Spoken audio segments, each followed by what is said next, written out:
The final Megadeth album has given us a bunch of hidden gems on it, as in case you guys missed it, the different versions of it actually featured 3 different bonus tracks. Nice. So today, let's take a look at all 3 of them, including Ride the Lightning, and talk about whether Megadeth were actually wrong with all of them. Here you go.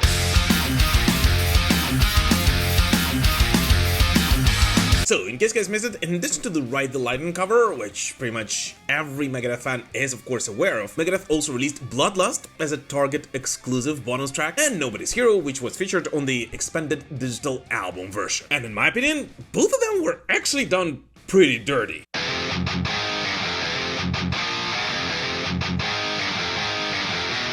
When it comes to Bloodlust, it almost feels like an ode to the roots of Megadeth, and more specifically to the new wave of British heavy metal era.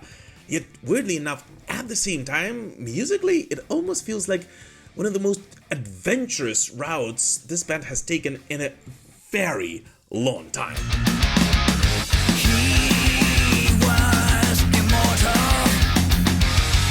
I think most Megadeth fans will agree with me that many of us actually initially fell in love with this band for their incredible riffs. And here's the thing, at least in my opinion, although the main riff in Bloodlust is actually extremely straightforward, it still does its job perfectly and gets stuck in your head for hours to come, and doing that without actually trying to go too hard or too over the top. So yeah, in my opinion, it's simply perfect. Yes, that's true. But the most interesting thing here is that it is actually one of those songs on which Dave Mustaine's current voice opens up from a completely different angle. And I would actually argue that it is the most suited song for his current voice among all the others released on this album. And so that, in addition to the whole fact that the standard edition of this album actually featured a bunch of mid-tempo pieces, one after another, I actually think that it would have fit perfectly on the second half of the album, either instead of I Am Warm or as an opener of the second half of the record, creating this slightly light-hearted atmosphere before Dave Mustaine and the company go deep on the last note.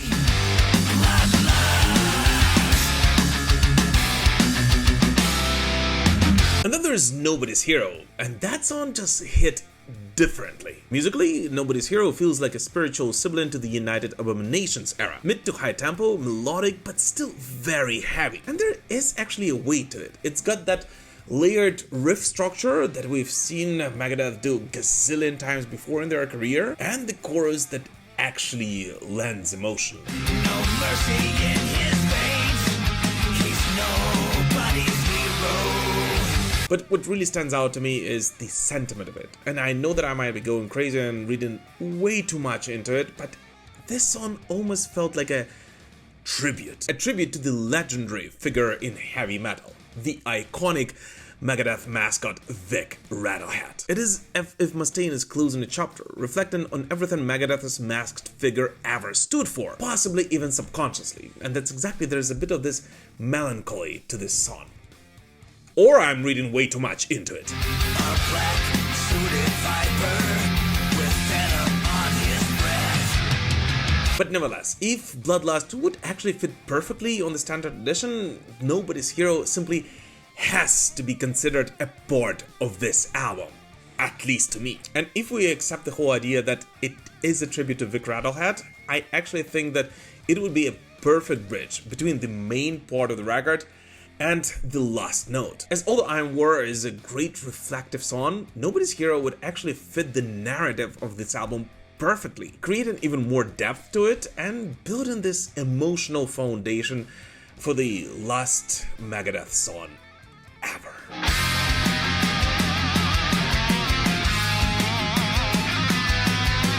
Oh, and by the way guys, in no way I'm saying that Dave Mustaine was wrong choosing the tracklist for the final Megadeth album.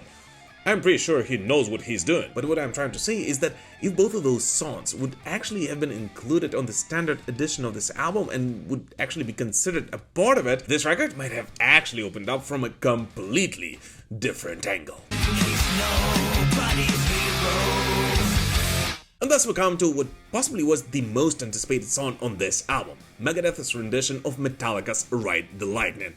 And here right away I simply have to point out that it was definitely not what I expected from it. Musically, Megadeth's version of Ride Lightning is very truthful to the original, with little to almost no change to its overall structure. I mean, yeah, of course, there are a bunch of changes to the song, starting right away with the intro and its drum part and the bass.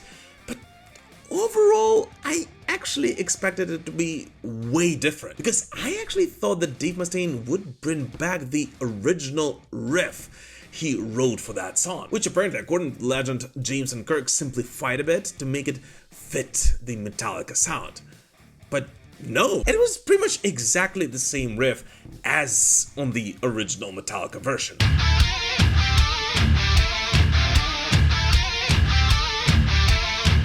Oh, and by the way, guys, if you want to know a bit more about the history of that song and what it was supposed to sound like, I actually released a special episode on Ride Lightning just a couple of months ago. So if you still haven't watched it, definitely check it out right after watching this video.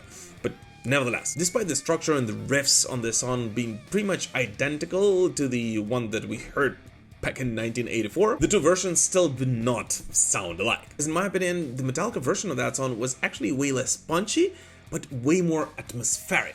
When it comes to the Megadeth version, they made it fit the overall mood and feel of the final Megadeth album, and thus it became much more dry, yet at the same time way more straight to the point, sacrificing some of the depths of the original version for the straightforward aggression of the 2026 rendition of it.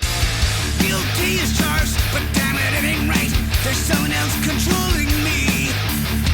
Yet, if we're being very honest, the most interesting part of that cover is actually its solo. And not only because Teemu Montasari is simply an incredible guitar player, but because it is always interesting to imagine what a band like Metallica would actually have sounded like with a different lead guitarist. And in my opinion, Teemu actually did a great job at both honoring the original 1984 version written by Kirk Hammett and actually making it sound like his own, without actually changing too much of it.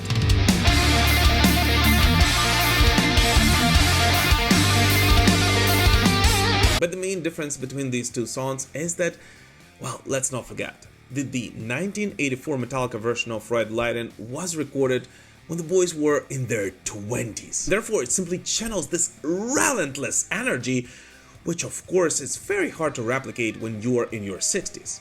And even more, I actually couldn't stop wondering what the song would have sounded like if Metallica would actually have recorded it now, in 2026. And the truth is that it actually most likely would have sounded rather similar to the Megadeth version we hear on this album.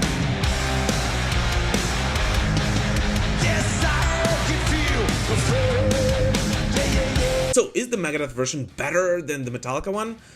Well, sorry about that, but definitely no.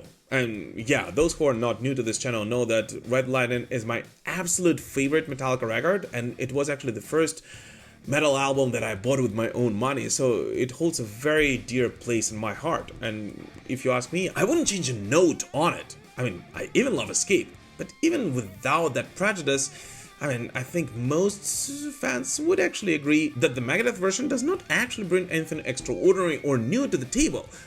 But that doesn't mean that I'm not glad that it exists. As you can simply hear in every note of it, that this cover was extremely important for Dave Mustaine. As it is with this song, that Dave Mustaine was finally able to, well, find peace and close the circle. And I'm actually kind of glad that he did not try to reclaim it and reimagine it as his own, but rather made it as a tribute to his friends at Metallica and the band that he was an integral part of. Time moving slow, the minutes seem like hours, the final curtain call I see. So yeah, the bottom line here is that musically this cover was actually pretty unnecessary, and I truly believe that this album should be enjoyed without it, as there is a lot to enjoy on this record without the hype of the Metallica cover.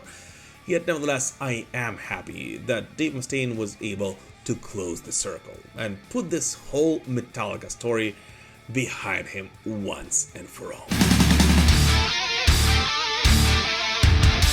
But what about you? What do you guys personally think about Ride Leiden and the other bonus tracks released on this album? Please let us know in the comments. As always, thank you so much for watching this video, guys. Please don't forget to subscribe to this channel if you still haven't done so, and we will prevail. Slava Ukraini!